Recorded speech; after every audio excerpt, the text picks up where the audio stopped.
El papel del trabajo en la transformación del mono en hombre. El trabajo es la fuente de toda riqueza, afirman los especialistas en economía política. Lo es, en efecto, a la par que la naturaleza, proveedora de los materiales que él convierte en riqueza. Pero el trabajo es muchísimo más que eso. Es la condición básica y fundamental de toda la vida humana. Y lo es en tal grado que hasta cierto punto debemos decir que el trabajo ha creado al propio hombre.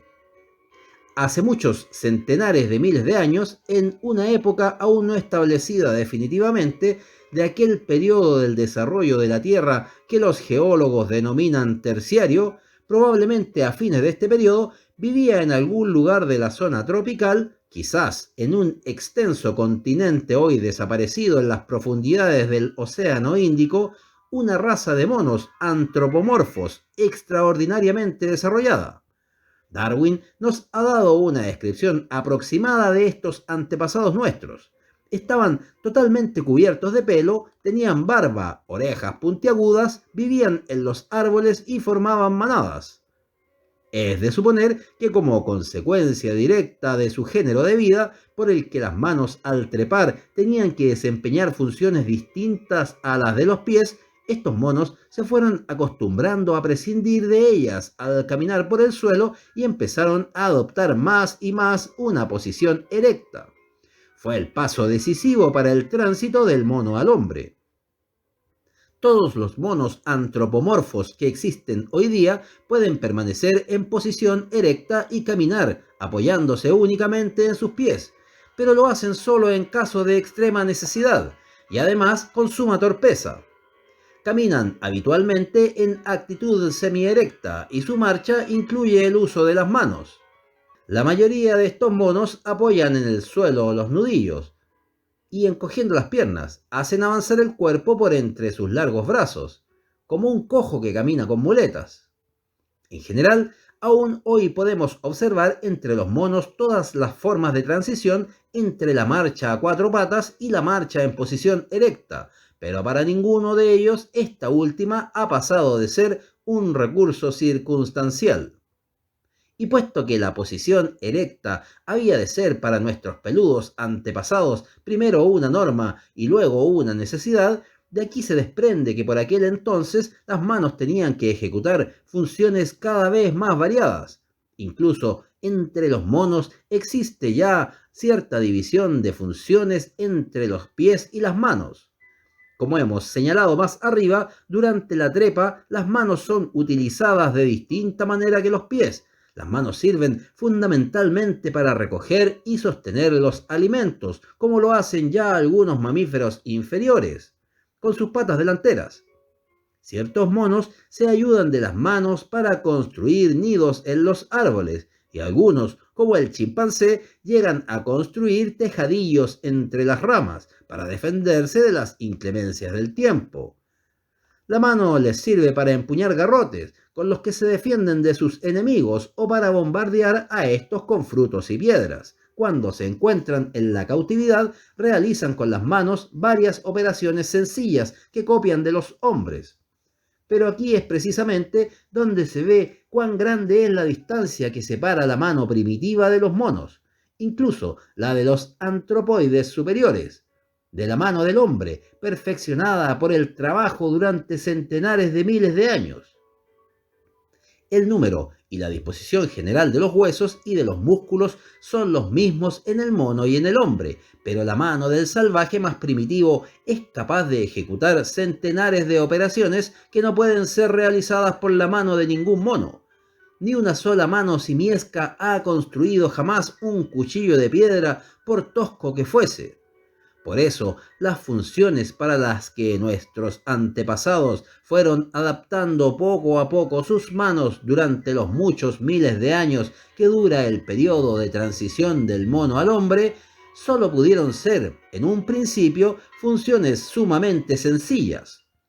Los salvajes más primitivos, incluso aquellos en los que puede presumirse el retorno a un estado más próximo a la animalidad, con una degeneración física simultánea, son muy superiores a aquellos seres del periodo de transición.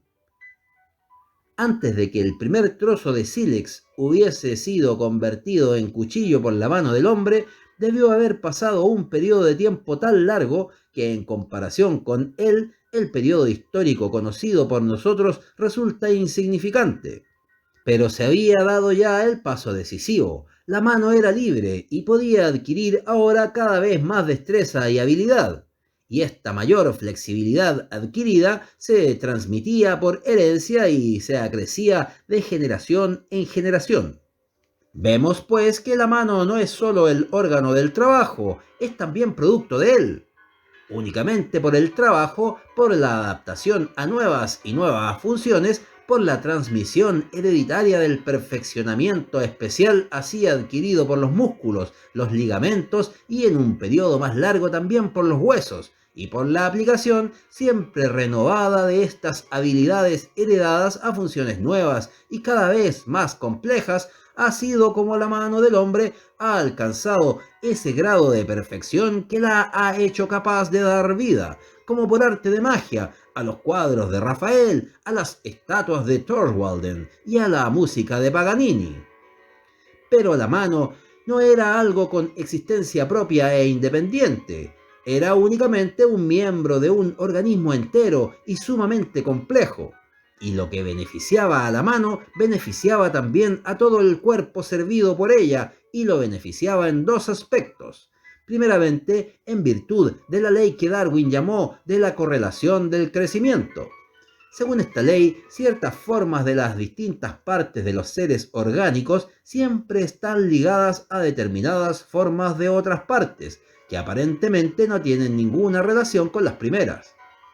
Así, todos los animales que poseen glóbulos rojos sin núcleo y cuyo occipital está articulado con la primera vértebra por medio de dos cóndilos, poseen sin excepción glándulas mamarias para la alimentación de sus crías.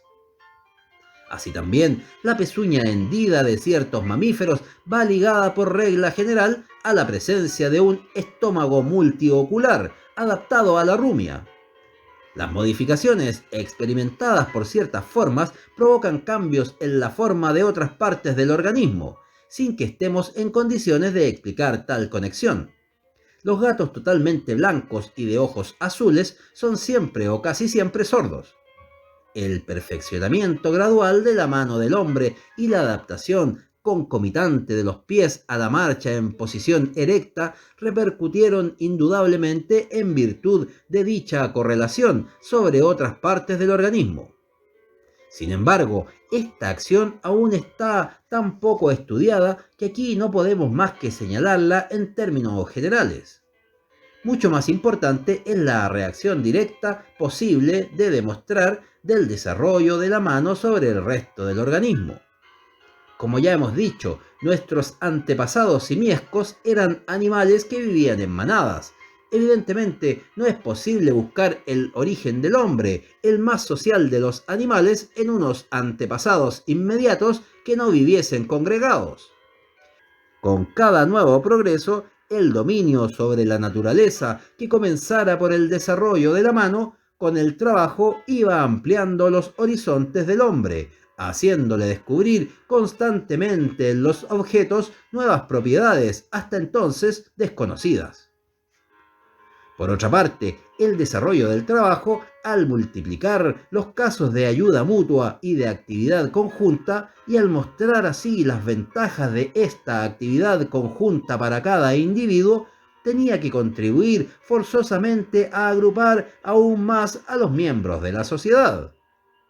En resumen, los hombres en formación llegaron a un punto en que tuvieron necesidad de decirse algo los unos a los otros. La necesidad creó el órgano. La laringe poco desarrollada del mono se fue transformando, lenta pero firmemente, mediante modulaciones que producían a su vez modulaciones más perfectas, mientras los órganos de la boca aprendían poco a poco a pronunciar un sonido articulado tras otro. La comparación con los animales nos muestra que esta explicación del origen del lenguaje a partir del trabajo y con el trabajo es la única acertada.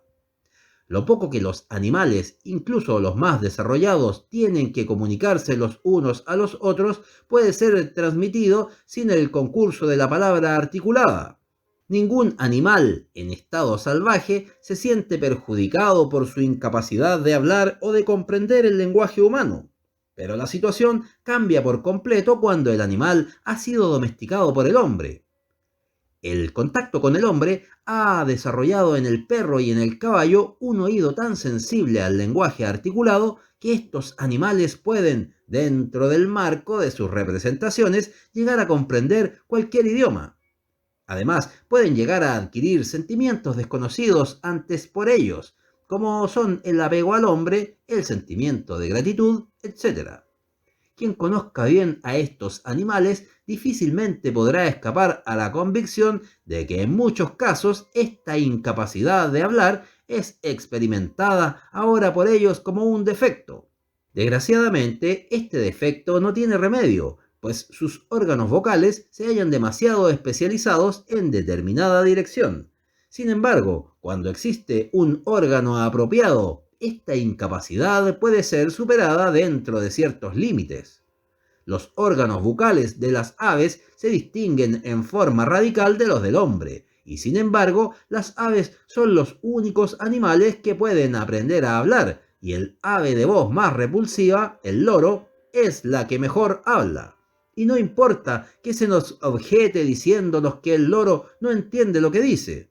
Claro está que por el solo gusto de hablar y por sociabilidad con los hombres, el loro puede estar repitiendo horas y horas todo su vocabulario. Pero dentro del marco de sus representaciones puede también llegar a comprender lo que dice. Enseñad a un loro a decir palabrotas, de modo que llegue a tener una idea de su significación, una de las distracciones favoritas de los marineros que regresan de las zonas cálidas, y veréis muy pronto que en cuanto lo irritáis hace uso de esas palabrotas con la misma corrección que cualquier verdulera de Berlín, y lo mismo ocurre con la petición de golosinas. Primero el trabajo, luego y con él la palabra articulada, fueron los dos estímulos principales bajo cuya influencia el cerebro del mono se fue transformando gradualmente en cerebro humano, que, a pesar de toda su similitud, lo supera considerablemente en tamaño y en perfección. Y a medida que se desarrollaba el cerebro, desarrollábanse también sus instrumentos más inmediatos, los órganos de los sentidos. De la misma manera que el desarrollo gradual del lenguaje va necesariamente acompañado del correspondiente perfeccionamiento del órgano del oído, así también el desarrollo general del cerebro va ligado al perfeccionamiento de todos los órganos de los sentidos. La vista del águila tiene mucho más alcance que la del hombre, pero el ojo humano percibe en las cosas mucho más detalles que el ojo del águila. El perro tiene un olfato mucho más fino que el hombre, pero no puede captar ni la centésima parte de los olores que sirven a este de signos para diferenciar cosas distintas. Y el sentido del tacto, que el mono posee a duras penas en la forma más tosca y primitiva, se ha ido desarrollando únicamente con el desarrollo de la propia mano del hombre, a través del trabajo. El desarrollo del cerebro y de los sentidos a su servicio, la creciente claridad de conciencia, la capacidad de abstracción y de discernimiento cada vez mayores reaccionaron a su vez sobre el trabajo y la palabra, estimulando más y más su desarrollo. Cuando el hombre se separa definitivamente del mono, este desarrollo no cesa ni mucho menos, sino que continúa en distinto grado y en distintas direcciones entre los distintos pueblos y en las diferentes épocas, interrumpido incluso a veces por regresiones de carácter local o temporal, pero avanzando en su conjunto a grandes pasos, considerablemente impulsado y a la vez orientado en un sentido más preciso por un nuevo elemento que surge con la aparición del hombre acabado, la sociedad. Seguramente hubieron de pasar centenares de miles de años que en la historia de la Tierra tienen menos importancia que un segundo en la vida de un hombre, antes de que la sociedad humana surgiese de aquellas manadas de monos que trepaban por los árboles, pero al fin y al cabo surgió. ¿Y qué es lo que volvemos a encontrar como signo distintivo entre la manada de monos y la sociedad humana? Otra vez, el trabajo.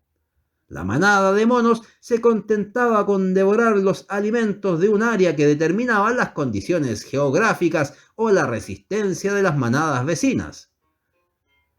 Trasladábase de un lugar a otro y entablaba luchas con otras manadas para conquistar nuevas zonas de alimentación.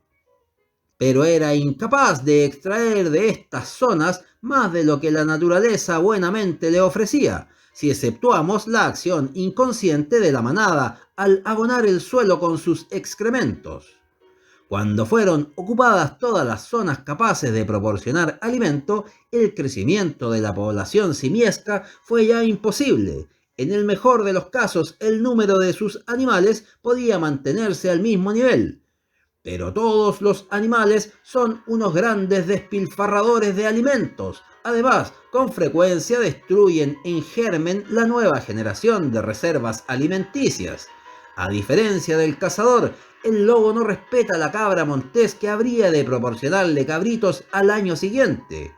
Las cabras de Grecia, que devoran los jóvenes arbustos antes de que puedan desarrollarse, han dejado desnudas todas las montañas del país.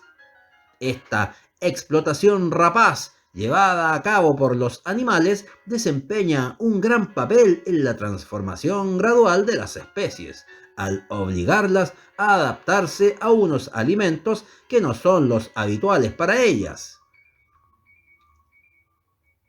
con lo que cambia la composición química de su sangre y se modifica poco a poco toda la constitución física del animal. Las especies ya plasmadas desaparecen. No cabe duda de que esta explotación rapaz contribuyó en alto grado a la humanización de nuestros antepasados, pues amplió el número de plantas y las partes de estas utilizadas en la alimentación por aquella raza de monos que superaba con ventaja a todas las demás en inteligencia y en capacidad de adaptación. En una palabra, la alimentación, cada vez más variada, aportaba al organismo nuevas y nuevas sustancias, con lo que fueron creadas las condiciones químicas para la transformación de esos monos en seres humanos.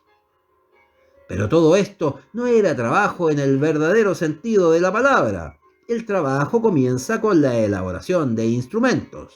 ¿Y qué son los instrumentos más antiguos si juzgamos por los restos que nos han llegado del hombre prehistórico, por el género de vida de los pueblos más antiguos que registra la historia, así como por el de los salvajes actuales más primitivos? Son instrumentos de caza y de pesca, los primeros utilizados también como armas. Pero la caza y la pesca suponen el tránsito de la alimentación exclusivamente vegetal a la alimentación mixta, lo que significa un nuevo paso de suma importancia en la transformación del mono en hombre. El consumo de carne ofreció al organismo en forma casi acabada los ingredientes más esenciales para su metabolismo. Con ello, acortó el proceso de la digestión y otros procesos de la vida vegetativa del organismo, es decir, los procesos análogos a los de la vida de los vegetales, ahorrando así tiempo, materiales y estímulos para que pudiera manifestarse activamente la vida propiamente animal.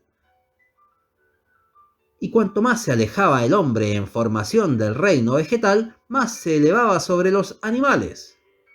De la misma manera que el hábito a la alimentación mixta convirtió al gato y al perro salvajes en servidores del hombre, así también el hábito a combinar la carne con la dieta vegetal contribuyó poderosamente a dar fuerza física e independencia al hombre en formación. Pero donde más se manifestó la influencia de la dieta cárnea fue en el cerebro, que recibió así en mucha mayor cantidad que antes las sustancias necesarias para su alimentación y desarrollo, con lo que su perfeccionamiento fue haciéndose mayor y más rápido de generación en generación. Debemos reconocer, y perdonen los señores vegetarianos, que no ha sido sin el consumo de la carne como el hombre ha llegado a ser hombre, y el hecho de que en una u otra época de la historia de todos los pueblos conocidos, el empleo de la carne en la alimentación haya llevado al canibalismo, Aún en el siglo X, los antepasados de los berlineses, los veletavos o vilces, solían devorar a sus progenitores. Es una cuestión que no tiene hoy para nosotros la menor importancia. El consumo de carne en la alimentación significó dos nuevos avances de importancia decisiva: el uso del fuego y la domesticación de animales. El primero redujo aún más el proceso de la digestión, ya que permitía llevar a la boca comida como si dijéramos medio digerida. El segundo multiplicó las reservas de carne, pues ahora, a la par con la caza, proporcionaba una nueva fuente para obtenerla en forma más regular. La domesticación de animales también proporcionó, con la leche y sus derivados, un nuevo alimento, que en cuanto a composición era por lo menos del mismo valor que la carne. Así pues, estos dos adelantos se convirtieron directamente para el hombre en nuevos medios de emancipación. No podemos detenernos aquí a examinar en detalle sus consecuencias indirectas, a pesar de toda la importancia que hayan podido tener para el desarrollo del hombre y de la sociedad, pues tal examen nos apartaría demasiado de nuestro tema. El hombre, que había aprendido a comer todo lo comestible, aprendió también de la misma manera a vivir en cualquier clima. Se extendió por toda la superficie habitable de la Tierra, siendo el único animal capaz de hacerlo por propia iniciativa. Los demás animales que se han adaptado a todos los climas, los animales domésticos y los insectos parásitos, no lo lograron por sí solos, sino únicamente siguiendo al hombre, y el paso del clima uniformemente cálido de la patria original a zonas más frías donde el año se dividía en verano e invierno creó nuevas necesidades, al obligar al hombre a buscar habitación y a cubrir su cuerpo para protegerse del frío y de la humedad. Así surgieron nuevas esferas de trabajo y con ellas nuevas actividades que fueron apartando más y más al hombre de los animales. Gracias a la cooperación de la mano, de los órganos del lenguaje y del cerebro, no solo en cada individuo, sino también en la sociedad, los hombres fueron aprendiendo a ejecutar operaciones cada vez más complicadas, a plantearse y a alcanzar objetivos cada vez más elevados. El trabajo mismo se diversificaba y perfeccionaba de generación en generación, extendiéndose cada vez a nuevas actividades. A la caza y a la ganadería vino a sumarse la agricultura, y más tarde el hilado y el tejido, el trabajo de los metales, la alfarería y la navegación. Al lado del comercio y de los oficios aparecieron finalmente las artes y las ciencias. De las tribus salieron las naciones y los estados. Se desarrollaron el derecho y la política, y con ellos el reflejo fantástico de las cosas humanas en la mente del hombre, la religión. Frente a todas estas creaciones que se manifestaban en primer término como productos del cerebro y parecían dominar las sociedades humanas, las producciones más modestas, fruto del trabajo de la mano, quedaron relegadas a segundo plano, tanto más cuanto que en una fase muy temprana del desarrollo de la sociedad, por ejemplo, ya en la familia primitiva, la cabeza que planeaba el trabajo era ya capaz de obligar a manos ajenas a realizar el trabajo proyectado por ella. El rápido progreso de la civilización fue atribuido exclusivamente a la cabeza, al desarrollo y a la actividad del cerebro. Los hombres se acostumbraron a explicar sus actos por sus pensamientos en lugar de buscar esta explicación en sus necesidades, reflejadas naturalmente en la cabeza del hombre, que así cobra conciencia de ellas. Así fue como, con el transcurso del tiempo, surgió esa concepción idealista del mundo que ha dominado el cerebro de los hombres, sobre todo desde la desaparición del mundo antiguo, y que todavía lo sigue dominando hasta el punto de que incluso los naturalistas de la escuela darwiniana, más allegados al materialismo, son aún incapaces de formarse una idea clara acerca del origen del hombre, pues esa misma influencia idealista les impide ver el papel desempeñado aquí por el trabajo.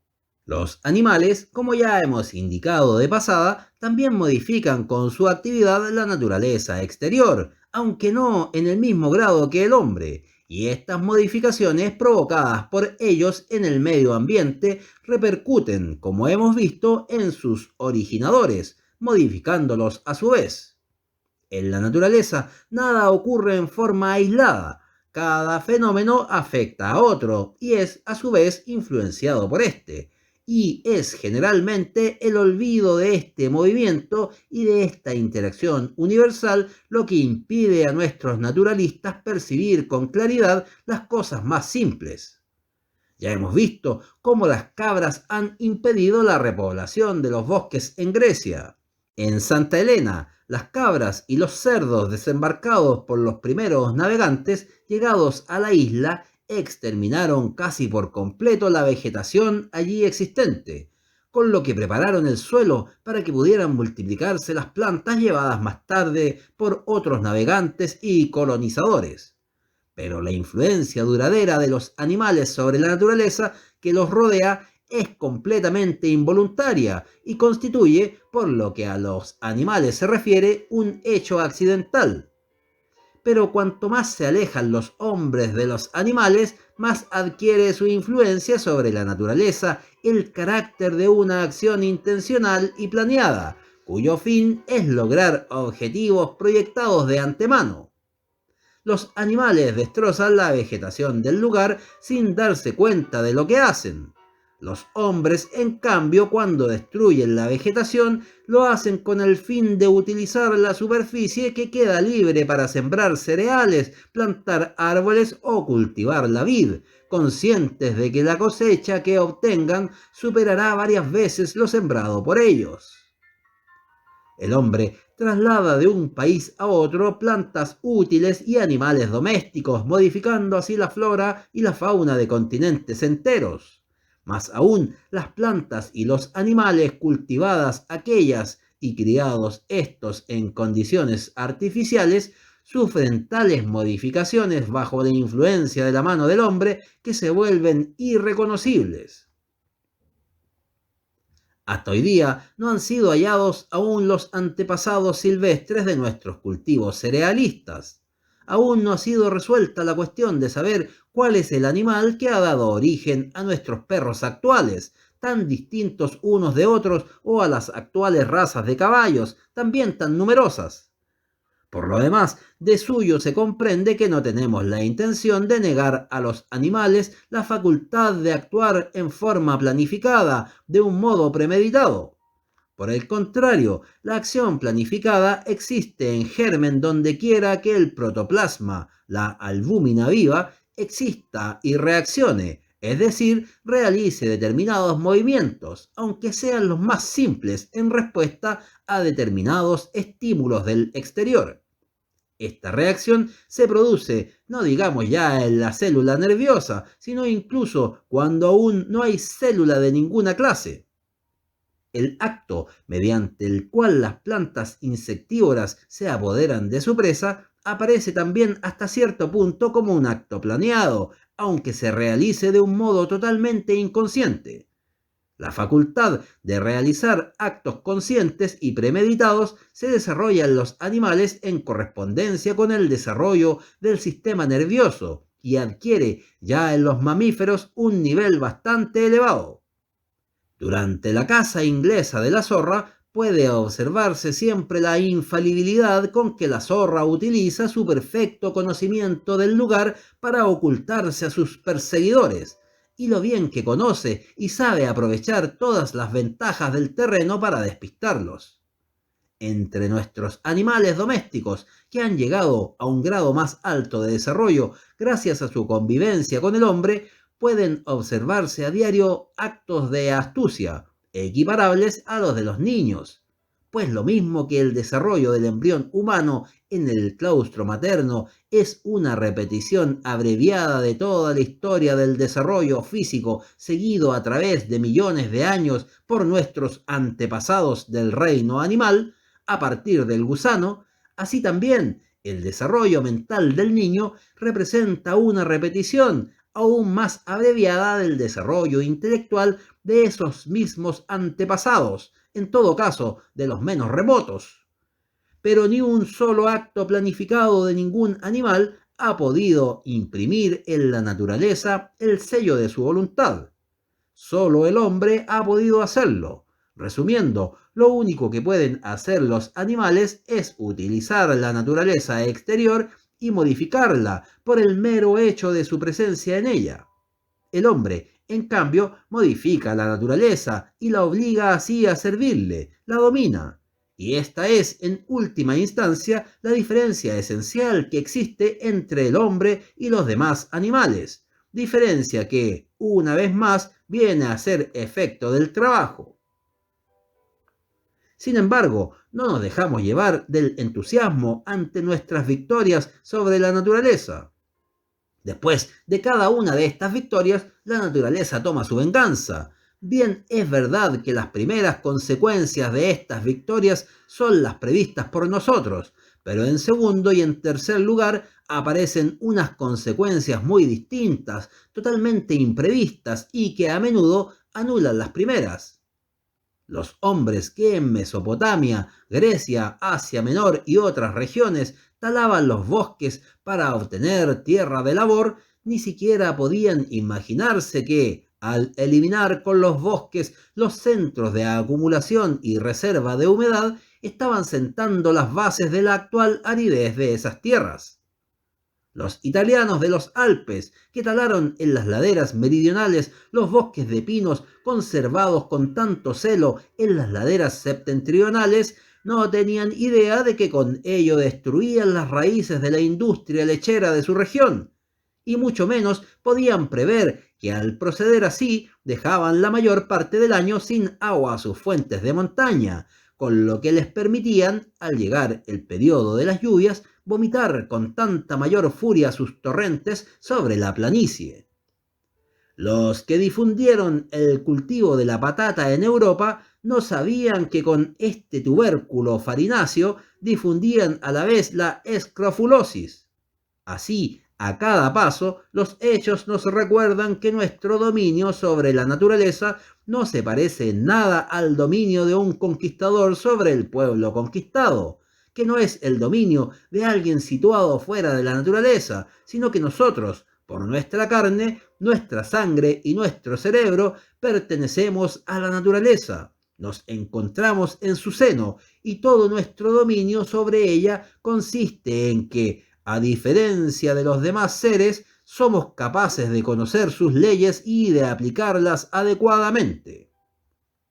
En efecto, cada día aprendemos a comprender mejor las leyes de la naturaleza y a conocer tanto los efectos inmediatos como las consecuencias remotas de nuestra intromisión en el curso natural de su desarrollo.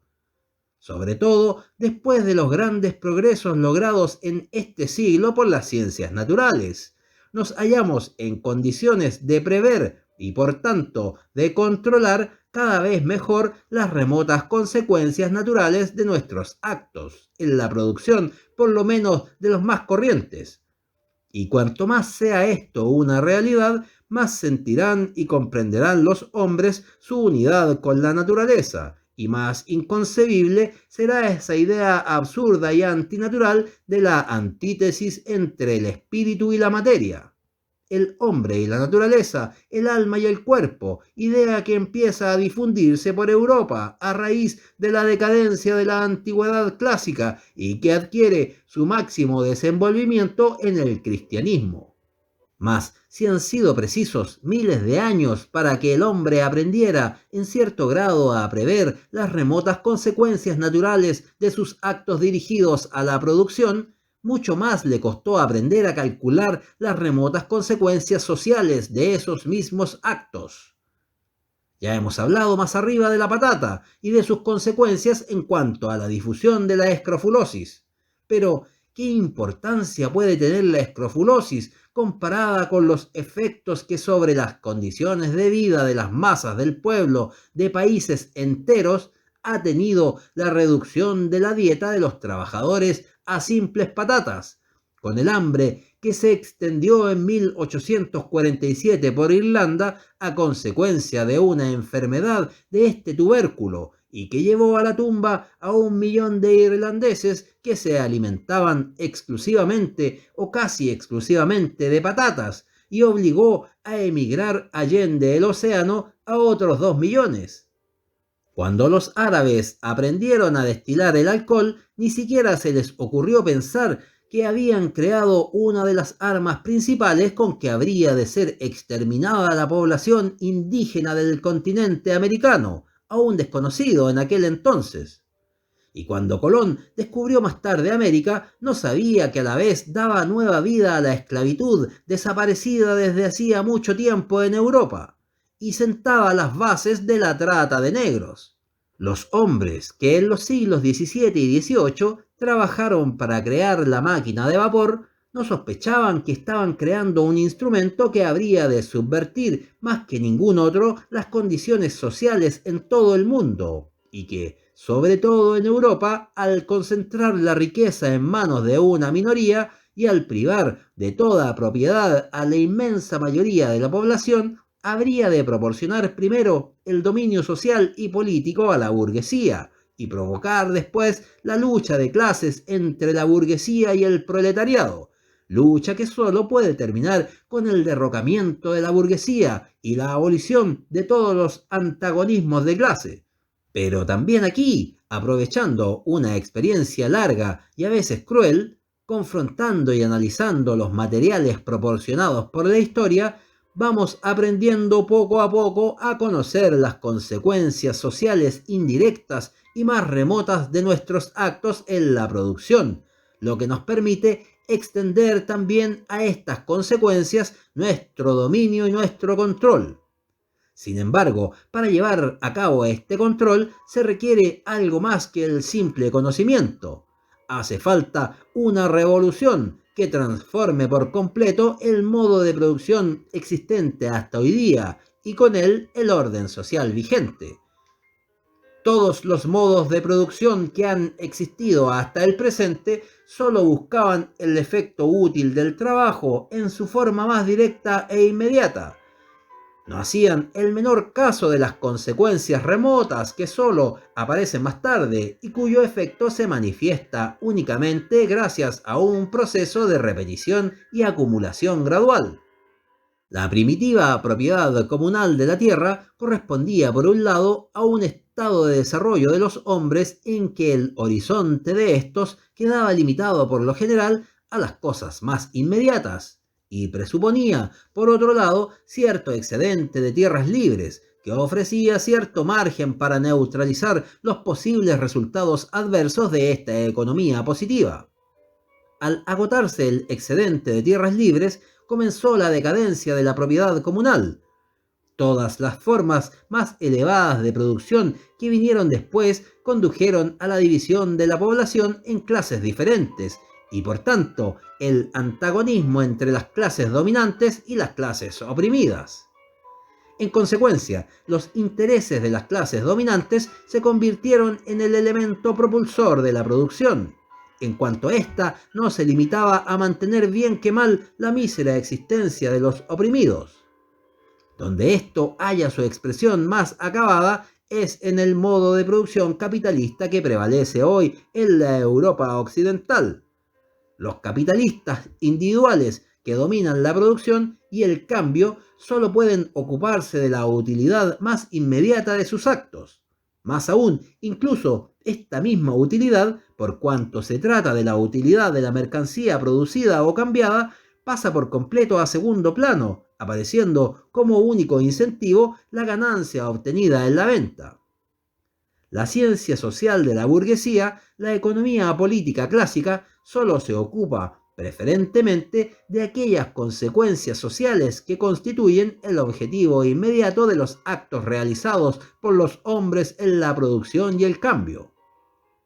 Esto corresponde plenamente al régimen social cuya expresión teórica es esa ciencia. Por cuanto los capitalistas aislados producen o cambian con el único fin de obtener beneficios inmediatos, solo pueden ser tenidos en cuenta primeramente los resultados más próximos y más inmediatos. Cuando un industrial o un comerciante vende la mercancía producida o comprada por él y obtiene la ganancia habitual, se da por satisfecho y no le interesa lo más mínimo lo que pueda ocurrir después con esa mercancía y su comprador. Igual ocurre con las consecuencias naturales de esas mismas acciones. Cuando en Cuba los plantadores españoles quemaban los bosques en las laderas de las montañas para obtener con la ceniza un abono que solo les alcanzaba para fertilizar una generación de cafetos de alto rendimiento, poco les importaba que las lluvias torrenciales de los trópicos barriesen la capa vegetal del suelo, privada de la protección de los árboles, y no dejasen tras sí más que rocas desnudas. Con el actual modo de producción y por lo que respecta tanto a las consecuencias naturales como a las consecuencias sociales de los actos realizados por los hombres, lo que interesa preferentemente son solo los primeros resultados, los más palpables.